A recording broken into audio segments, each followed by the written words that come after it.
हाथी घोड़ा पाल की जय कन्हैया लाल की। आज सवेरे सवेरे लाल कन्हैया लाल के पहनावत गए हम लोग, हरियर हरियर कपड़ा और रेडी हो तैयार होकर हम चल दिया। आज हमें जाए करा नेहरू प्लेस।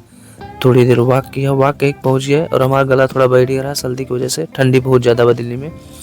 फिर हम लोग पहुंच गए नेहरू प्लेस और यहाँ पे इलेक्ट्रिक पार्ट जैसे अगर जब प्रयागराज में रहा पर जाना था, इंदिरा भवन जैसा बा है, टेम्पर और सब सारी इलेक्ट्रॉनिक गैजेट वगैरह सब सस्ता मिले थे यहाँ पे।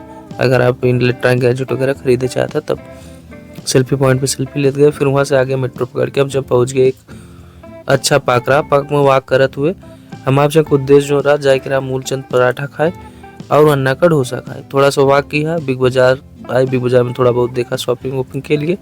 फिर पहुँच गए हम लोग, वेट किया थोड़ी देर, आगे हम आपसे पराठा खाओ, ओकरे बाद डोसा खाओ। हम और रितेश रहे और आज व्लॉग ही खत्म करते। ऐसे में वीडियो देखा, धन्यवाद सबके।